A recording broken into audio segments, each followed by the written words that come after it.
الشیطان الرجیم بسم اللہ الرحمن الرحیم وَقَضَى رَبُّكَ أَلَّا تَعْبُدُوا إِلَّا إِيَّاهُ وَبِالْوَالِدَيْنِ إِحْسَانًا رَبِّ اشْرَحْ لِي صَدْرِي وَيَسِّرْ لِي أَمْرِي وَاحْلُلْ عُقْدَةً مِّن لِّسَانِي يَفْقَهُوا قَوْلِي رَبِّ زِدْنِي عِلْمًا اللهم إني أعوذ بك أن أشرك بك وأنا أعلم وأستغفرك لما لا أعلم۔ میرے انتہائی قابل قدر بھائیوں، آج اس مختصر وقت میں آپ کے سامنے حقوق العباد اور حقوق اللہ کی موضوع پر لب کشائی کروں گا۔ اللہ رب العالمین مجھے حق اور سچ بیان کرنے کی توفیق عطا فرمائے اور ہم سب کو عمل کرنے کی بھی توفیق عطا فرمائے۔ یہ جو موضوع ہے انتہائی حساس موضوع، انسان ہر وقت، ہر لحظہ، ہر قدم پر یہ سوچے کہ میں کسی کی دل آزاری تو نہیں کر رہا ہوں، کیونکہ یہ مطلوب ہے۔ اور اگر ہمارے زبان سے کسی کو تکلیف ہوئی یا کسی کی دل آزاری ہوئی، اب یقین مانیں رسول اللہ صلی اللہ علیہ وسلم نے فرمایا اب میں اس کی کوئی عبادت قبول نہیں کروں گا۔ اللہ رب العالمین اس کی عبادتوں کو قبول نہیں کرے گا، بتائیں گا، اتنا حساس معاملہ ہے۔ اس وجہ سے سب سے زیادہ قرآن آپ اٹھائیں گے ان دو باتوں کا ذکر زیادہ کیے، ان دو باتوں، ایک کیا ہے حقوق اللہ، دوسرا کیا ہے حقوق العباد۔ آپ یقین مانیں سورۃ الفاتحہ میں بھی ان دونوں باتوں کا ذکر ہے، اور آپ الف لام کھولیں گے پہلی صفحے پر ان دونوں باتوں کا ذکر ہے۔ کیسے؟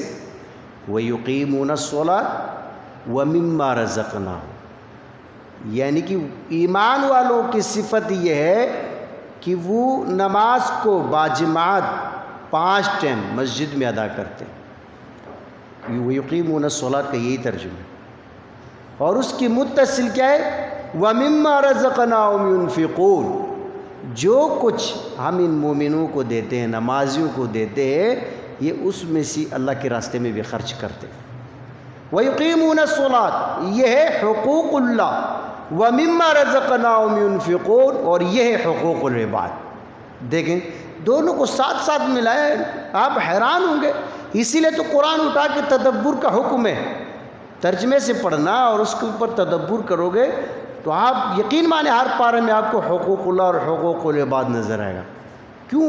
اللہ تعالیٰ کو نماز سے بھی پیار ہے اور بندوں سے بھی پیار ہے، یہ دونوں چیزیں لازم ملزوم ہیں۔ اور ہوتا کیا ہے، ہم لوگ افراد و تفرید کی شکار ہیں۔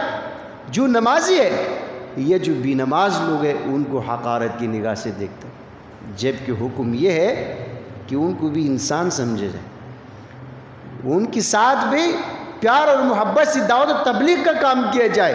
یہ نہیں کہ آپ کسی کو صرف نماز نہ پڑھنے کی وجہ سے ڈائریکٹ جہنم میں ڈال دیں، اس کو یہ حکم نہیں ہے، بلکہ حکم یہ تھا ہم میں کہ آپ ان کو پیار اور محبت سے دعوت اللہ کی طرف آپ ان کو بلا لیتے ہیں، نماز کی طرف بلاتے ہیں، آپ ان کو مسجد کی طرف بلاتے ہیں، آپ توحید کی طرف بلاتے ہیں، اللہ اور رسول کی طرف بلاتے ہیں۔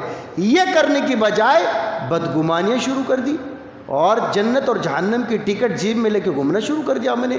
یہ کام سب سے بڑا حساس ہو، اور اگر آپ نے یہ کیا، آپ یقین مانیں یہ آپ نے نماز تو اللہ کے لیے پڑھی تھی اور اب محسوس یہ ہو رہا ہے کہ آپ نے نماز کسی اور کے لیے پڑھی ہے۔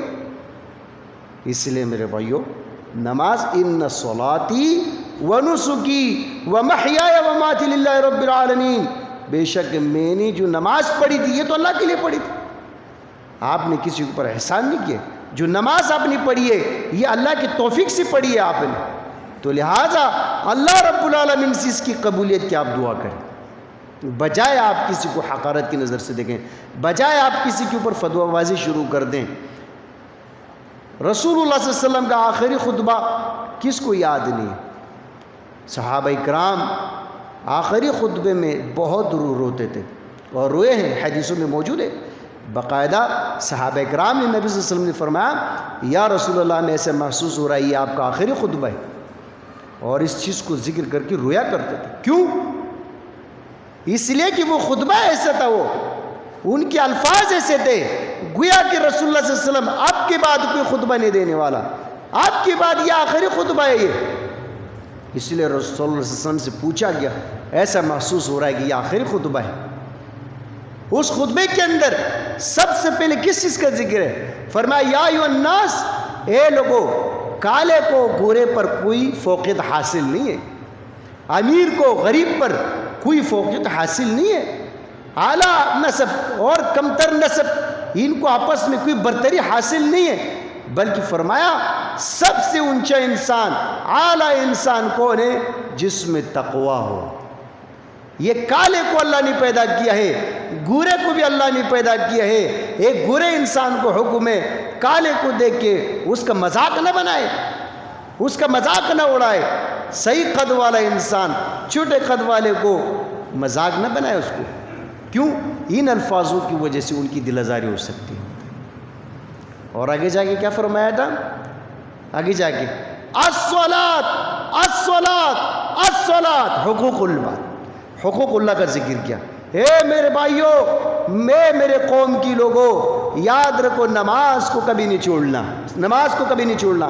دیکھا حقوق اللہ کو ضرور ذکر کیا، اس کی بات اللہ نبی صلی اللہ علیہ وسلم نے فرمایا تھا وَمَا مَلَكَتْ أَيْمَانُكُمْ، اے لوگوں اپنے ماتحت لوگوں کا بھی خیال رکھا کریں۔ بتائیں، یہ ہے حقوق العباد، یعنی کہ ان دونوں کو ساتھ ساتھ چلایا ہے۔ اور آج کل ہوتا کیا ہے میرے بھائیوں، ہم کیا کہتے ہیں، ایک چیز کو لے لیا شیطان نے اسی پر اس کو خوش کر دیا، بس میں 5 ٹائم کا نمازی ہوں اور میں نے جنت کو خرید لیا ہے اور لہٰذا میں نے کوئی کام نہیں کرنا ہے ابھی، جبکہ اس کو حکم کیا تھا؟ آپ نے نماز پڑھ لی ہے تو وَمِمَّا رَزَقْنَاهُمْ پر بھی عمل کریں۔ جا کے دیکھیں آپ کے اڑوس پڑوس میں، آپ دیکھیں اپنے رشتہ داروں میں، آپ کو دیکھنا چاہیے کہ کون زیادہ غریب ہے، کون کیا کھاتا ہے، کیا پیتا ہے، آپ کے علم میں ہونا چاہیے۔ یہ خاص کر مسلمانوں کو حکم ہے، لیکن یہ ایسا نہیں ہوتا بھائی میں 5 ٹائم کا نمازی ہوں لہٰذا مجھے یہ تمام چیزوں میں نہیں پڑھنا ہے بھائی، بس میں نے جنت خرید لی ہے۔ یہ نہیں ہونا چاہیے بھائی، ہونا یہ چاہیے ایک مومن انسان کو، ایک نمازی انسان کو وہ دیکھے مالی حیثیت اگر کسی کی کم ہے جا کے ان سے معلوم کرے، پوچھے ان کی کیا چیز کمی ہے۔ کیوں؟ وَمِمَّا رَزَقْنَاهُمْ يُنْفِقُونَ، یہ مومن کی صفت بتائیے۔ اگر وہ یہ کام نہیں کرتا تو یاد رکھے کہ مومنوں کے صفتوں میں سے ایک صفت اس کے اندر نہیں۔ تلاوت کردہ آیت میں اللہ رب العالمین نے کیا فرمایا؟ وَقَضَىٰ رَبُّكَ أَلَّا تَعْبُدُوا إِلَّا إِيَّاهُ، اللہ رب العالمین نے یہ فیصلہ کر دیا ہے کہ اللہ رب العالمین کے علاوہ کسی کی عبادت نہیں ہوگی۔ اور اس کے بعد کیا فرمایا؟ وَبِالْوَالِدَيْنِ إِحْسَانًا، یہاں ہے حقوق اللہ۔ حقوق اللہ کیا ہے؟ وَقَضَىٰ رَبُّكَ أَلَّا تَعْبُدُوا، اللہ کے علاوہ کسی کی عبادت نہیں ہوگی۔ اور اس کے متصل بات حقوق العباد کا ذکر کیا، وہ کیا ہے؟ وَبِالْوَالِدَيْنِ إِحْسَانًا، والدین کے ساتھ اچھا سلوک کریں۔ اب بتائیں دونوں کو ساتھ ساتھ چلائیں۔ افسوس کی بات ہے جب میں والدین کا ذکر کرتا ہوں تو اس میں ہم لوگ بہت پیچھے رہ جاتے ہیں، بہت پیچھے رہ جاتے ہیں۔ کیوں؟ بیٹے کو اپنے والد سے شکایت ہے بھائی، اور اب اپنے ابا سے مخاطب ہوتے کہتا ہے ابو میں آپ کی تمام مطالبات پورا کر رہا ہوں، تو پھر مجھ سے کیا شکایت ہے؟ یہی تو شکایت ہے، اس لفظ کے اندر شکایت موجود ہے کہ ابو آپ کی تمام مطالبات میں پورا کر رہا ہوں، تو پھر شکایت کس بات کی ہے آپ کو؟ کیا پریشانی ہے آپ کو؟ تو اس لفظ کے اندر شکایت موجود ہے کہ آپ کی مطالبہ پر کیوں ادا ہو رہے وہ چیز، ابو کے مطالبے سے پہلے کیوں نہیں ادا ہو رہی یہ چیز؟ بلکہ آپ صحیح بیٹا اس وقت ہو سکتے ہیں جب آپ کو پتہ ہو میرے والد صاحب صبح کیا چاہتے ہیں، ظہر کو کیا چاہتے ہیں، عصر میں ان کو کیا طلب ہوتی ہے، عشاء میں وہ کیا مانگتا ہے، تمام چیزیں مانگنے سے پہلے ان کے مطالبہ آپ پورا کریں تو پھر ایک اچھا انسان، آپ ایک اچھا بیٹا ہے۔ اور والد کے کہنے پر اگر کوئی چیز تو پورا کر رہا ہے تو ایک آپ نافرمان ہو رہا ہے۔ آپ یہی تو شکایت ہے، والد صاحب والدین اسی میں تو دبتے ہیں کہ کیسے بولوں، کیسے بولا جائے، کیسے لیا جائے، تو ڈرتے ہیں کہیں میرا بیٹا ریٹرن میں جواب نہ دے، کہیں میرے بیٹے کو تکلیف نہ ہو. کیوں؟ والدین کبھی اپنے بچوں کو تکلیف میں دیکھنا نہیں چاہتے.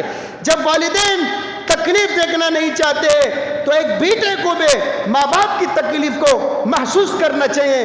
ہر لمحہ، ہر قدم، ہر لحظہ. یہ ہے کامیاب ترین بیٹا. مطالبہ پر ادا کرنے والا بیٹا نافرمان بیٹا ہوتا ہے. تو آپ کیسی اولاد ہے بھائی جب آپ کو پتہ ہی نہیں کہ والد صاحب کو ان اوقات میں کیا چاہیے ہوتا ہے. تو اس وجہ سے ایک والدین انتہائی عظیم دولت اور انمول دولت ہے. جس نے قدر کی تو اللہ رب العالمین ان کو دنیا میں بھی اور آخرت میں بھی نوازتا چلا جاتا ہے. کیوں؟ والدین کی خدمت کی. اب ان کی اولاد انشاءاللہ ان کی خدمت کرے گی. کیا فرمایا؟ یہ فیصلہ کرے اللہ رب العالمین نے اللہ کے علاوہ کوئی عبادت نہیں ہوگی جبکہ والدین کی خدمت مطلوب ہے. یہ فرض ہے، ضروری ہے. حقوق العباد میں سب سے پہلی منزل پر، سب سے پہلی صف کے اندر یہی حقوق والدین ہیں. جیو بندہ نبی صلی اللہ علیہ وسلم نے کیا فرمایا تھا؟ میری اخلاق. اب معاشہ والے کے انتظامیہ کو کیا پتہ ہے بھائی میرے اخلاق کے بارے میں؟ آپ لوگوں کو کیا پتہ ہے میرے بارے میں؟ اسلم بھائی کو کیا پتہ ہے؟ کیوں 2 مہینے بعد 3 مہینے بعد میں شکل دکھا کے چلا جاتا ہوں. ان سے اگر کوئی پوچھے میرے کردار کے بارے میں یہ تو بولے گا بھائی بس کبھی کبھی درس دینے آتے ہیں اس کے بعد ہمیں نہیں پتہ. اسی طرح آپ سے پوچھا جائے گا کہ حسین بھائی کے کردار کیسے، تو آپ بولو گے بھائی وہ کبھی کبھی درس دینے آتے ہیں اس کے بعد ہمیں نہیں پتہ. اس کے علاوہ آپ کچھ نہیں کہہ سکتے. لیکن رسول اللہ صلی اللہ علیہ وسلم نے فرمایا کسی کی اخلاق کو چیک کرنا ہو سب سے پہلے ان کے گھر والوں سے پوچھو. سبحان اللہ. کیوں؟ وہیں پہ اٹھتا ہے، وہیں پہ سوتا ہے، وہیں پہ کھاتا ہے، 24 گھنٹہ ان کی نظروں میں ہوتا ہے. تو آپ کو اگر اعلیٰ درجے کا اخلاق معلوم کرنا ہو سب سے پہلے جائیے اپنے والد سے پوچھئے، جا کے والدہ سے پوچھئے اور جا کے اس کی اہلیہ سے پوچھئے. تو یقین مانے گھر والے یہ چاہتے ہیں کہ یہ صبح جائے اور شام کو آئے. یہ تو آپ کے اخلاق ہے گھر میں. یہ ہے اعلیٰ اخلاق کی. یوں سمجھے ایک تھرمامیٹر ہمیں تما دیا ہے، ایک وزن دیا ہے، ایک میزان دیا ہے. آپ کے اخلاق کو میں باہر نہیں ڈھونڈ سکتا. کیوں؟ باہر بڑے مسکرا کے بات کرتے ہیں. باہر تو ماشاءاللہ سبحان اللہ الحمدللہ لا حول ولا قوت الا باللہ آپ کی زبان سے تو صرف اللہ کے نام نکلتے ہیں. اور جب آپ گھر میں جائیں وہاں تو استغفر اللہ کے الفاظ نکلتے ہیں، وہاں تو کان پکڑے جاتے ہیں اور 5 منٹ تک یوں کہتے ہیں، اس کے بعد یہ الفاظ منہ سے نکلتے ہیں. آپ بتائیں.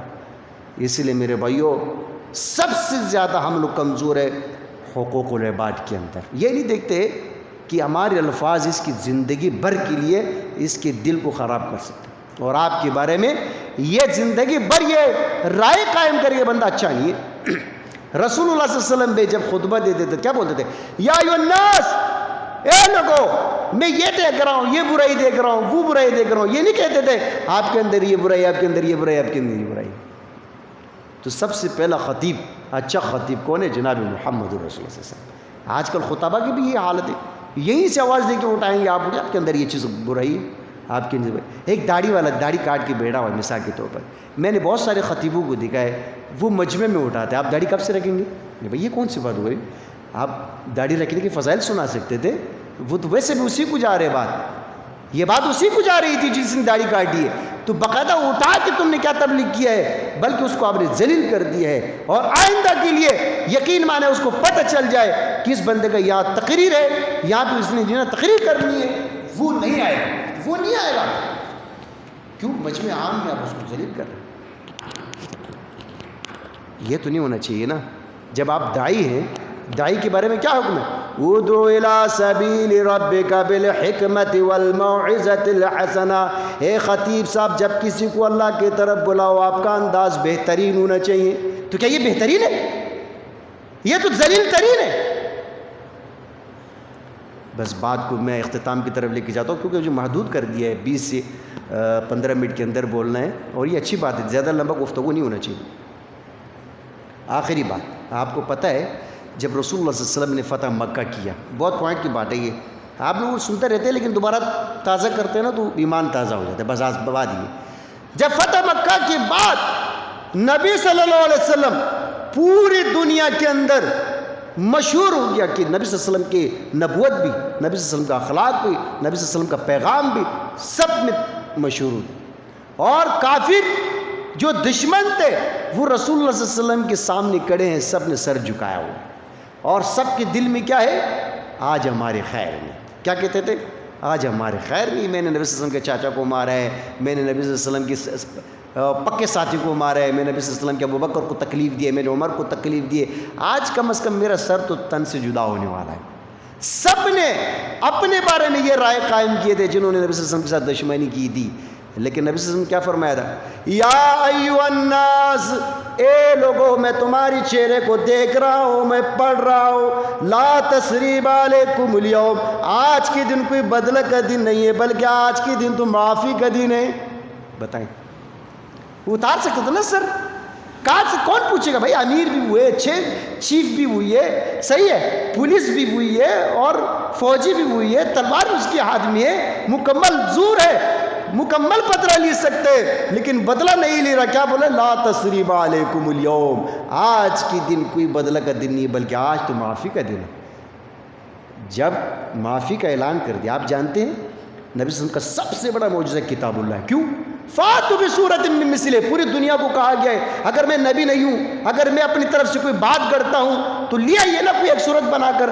آج تک کمپیوٹر کا دور ہے، سائنس اپنے عروج پر ہے، اور اس وقت بھی عاجز آ چکی ہے، اس وقت بھی عاجز، اور قیامت کی دیواروں تک یہ انسانیت عاجز آئے گی. سب سے بڑا معجزہ ہے فاتوا بسورۃ من مثلہ. اور بعض آیتوں میں کیا ہے کہ کوئی 10 آیتیں بنا کے لیاؤ، بعض آیتوں میں ہے کہ پورا قرآن بنا کے لیا. کیوں؟ تین الفاظ قرآن شریف کے اندر موجود ہے. کیوں؟ انسان کے دماغ کے حساب سے چیلنج کیا ہے. کچھ انسان ایسے ہے کہ ان کو بٹاؤ 2 گھنٹے 3 گھنٹے بولتے ہیں، تو ایسے لوگوں کو کہا گیا کیا پورا قرآن بنا کے لیاؤ. اور کچھ ہم جیسے ہوتے ہیں جو 15 منٹ بعد ختم ہو جاتے ہیں، تو ان کو کہا گیا کہ کوئی چھوٹی سی صورت بنا کے لیاؤ، تاکہ کوئی یہ نہ کہے بھائی آپ نے تو چیلنج ایسے ہی کیا کہ ہم کیسے قبول کر لیں. کم از کم یہ آپشن تو ہونا چاہیے تھا نا، کوئی ایک آیت، کوئی چھوٹی آیت، بڑی آیت.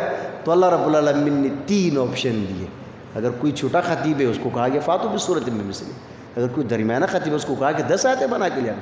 اور اگر کوئی کہتا ہے اپنے آپ کو میں بڑا ادیب ہوں اور بڑا جو ہے نا میں بولتا ہوں، صبح بولتا ہوں تو شام تک بولتا ہوں، تو اس بندے کو حکم دیا تو پورا قرآن بنا کے لیا. کوئی بنا کے لایا آج تک؟ سب سے بڑا معجزہ ہے. لیکن اتنا بڑا معجزہ پیش کرنے کے بعد بھی آپ کو کیا لگتا ہے کوئی اسلام کے لیے جوک در جوک آیا؟ نہیں آیا. جب نبی صلی اللہ علیہ وسلم نے فرمایا نا آج میں نے تم کو معاف کر لیا ہے، تو اللہ رب العالمین نے قرآن آیت بنا کر نازل فرمائی، اذا جاء نصر اللہ والفتح ورأیت الناس یدخلون فی دین اللہ افواجا. اور جب کہا میں نے اب سب کو معاف کر لیا، اس کے بعد نتیجہ یہ نکلا فوج در فوج لوگ مسلمان ہوتے چلے گئے. یہ ہے درگزری اور دوسروں کے لیے اچھا سوچنا. اگر اس طرح کے ہم کام کریں گے واللہ العظیم یہاں جگہ بیٹھنے کی نہیں ہوگی. اسلم بھائی لوگوں سے پریشان آئیں گے، اور باہر والا یہ بھی خریدیں گے، اور باہر والا وہ بھی خریدیں گے، اور یہ جگہ ایسی ہوگی بہت محدود وقت میں 1000 گز کا یہ تمہارا مسجد ہو جائے گا. کیوں؟ ہم نکتے چینی کسی ہمارے پاس کوئی ہے ہی نہیں، دل آزاری کے علاوہ ہمارے پاس کوئی ہے ہی نہیں. اور میرا اور آپ کا نقطہ نظر یہ ہے کہ اگر بڑے نے کوئی غلطی کی ہے، چھوٹے سے مطالبہ ہوتا ہے کہ یہ معافی مانگ لے، کیوں یہ چھوٹا ہے اور چھوٹے کا یہ مطالبہ ہے میں چھوٹا ہوں، یہ تو سمجھدار ہے، ان کو میرے پاس آنا چاہیے. اسی طرح ماں کو اپنے بیٹے سے، اسی طرح باپ کو اپنے بیٹے سے، اور بیٹے کو باپ سے، بس ایک دوسرے سے شکایت ہے. تو یہ میں ساری باتوں کو رسول اللہ صلی اللہ علیہ وسلم سے پوچھتا ہوں، یا رسول اللہ بہترین بات کون سی ہے؟ نبی صلی اللہ علیہ وسلم سے میں نے پوچھا. نبی صلی اللہ علیہ وسلم کی ایک حدیث ہے، نبی صلی اللہ علیہ وسلم نے فرمایا فَيُورِزُ هَذَا وَيُورِزُ هَذَا وَخَيْرُهُمَا الَّذِي يَبْدَأُ بِالسَّلَامِ. جب لڑائی ہوتی ہے نا، بیٹا لڑ کے آتا ہے گھر میں، تو ماں کہتی ہے آپ کو مارا، اور 5 دن بعد کہتے ہیں امی میں معافی مانگنے جاؤں گا. نہیں آپ کیوں معافی مانگے گی بھائی؟ آپ کا یہ مقام ہے، آپ کا بھی اسٹیٹس ہے بھائی، ان کو تیرے پاس آنا چاہیے. تو والد صاحب سے پوچھا، والد صاحب نے نہیں آپ نہیں چاہیے، ان کو آنا چاہیے تیرے پاس، اور آپ کے پیروں میں پڑھ کے جب تک معافی نہیں مانگیں گے آپ معاف نہیں کریں گے. یہ کیا بات ہوئی بھائی؟ آپ پورا معاشرے میں مشہور آدمی ہیں آپ. تو یہی بات رسول اللہ صلی اللہ علیہ وسلم سے ہم پوچھتے ہیں. فرمایا فرمایا یا رسول اللہ آپ بتائیے کہ میں کیا کروں؟ نبی صلی اللہ علیہ وسلم نے فرمایا سب سے بہترین وہ آدمی ہے وَخَيْرُهُمْ الَّذِي يَبْدَأُ بِالسَّلَامِ، جو سلام میں اور معافی میں پہل کرتا ہے وہ محمد صلی اللہ علیہ وسلم کی نظر میں سب سے بہترین انسان ہے۔ بتائیں، جھکنے کے لیے کوئی تیاری نہیں ہے بھائی۔ میں غلطی مانوں گا تو کچھ اصلاح کروں گا نا، جب میں غلط ہوں ہی نہیں، پاگل ہوں میں اپنا اصلاح کروں گا؟ میں تو پہلے سے ماشاءاللہ ہر چیز میں پرفیکٹ ہوں، تو لہٰذا سامنے والے کو ٹھیک ہونا چاہیے، مجھے ٹھیک نہیں ہونا چاہیے۔ اس لیے میرے بات کو ختم کر دیتا ہوں۔ تو آپ سے گزارش ہے ایک دوسرے کے لیے جگہ بنائیں دل میں، اور ہم نے کل کو قبرستان جانا ہے تو کم از کم اچھے الفاظوں میں آپ کو یاد رکھا جائے گا، تو لہٰذا سب کے لیے حسن زن کا پہلو نکالیں۔ سب جھوٹ جو نا، جھوٹ اس کی بہت ساری کیٹیگریز ہیں، لیکن سب سے اعلیٰ مقام پر جھوٹ ہے، پتہ وہ کیا ہے؟ کسی کے بارے میں بدگمانی کرنا۔ ایاکم والظن فإن الظن اکذب الحدیث، صحیح ہے؟ بچو بدگمانی سے۔ کیوں؟ بدگمانی سب سے اونچی درجے پر جھوٹ ہے، آپ خود سوچیں آپ۔ تو لہٰذا امام بخاری رحمۃ اللہ علیہ فرمایا کرتے تھے اللہ رب العالمین مجھ سے غیبت کے بارے میں نہیں پوچھے گا۔ کیوں؟ وہ کہتے تھے جب سے مجھے حدیث کا پتہ چلا کہ غیبت کرنا منع ہے، تو امام بخاری رحمۃ اللہ فرماتے ہیں میں نے کبھی بھی غیبت نہیں کری۔ تو بتائیں پھر ہم کب عمل کریں گے ان باتوں میں؟ اللہ رب العالمین سب کو جو کچھ سنا اور سنا اس پر عمل کی توفیق عطا فرمائے۔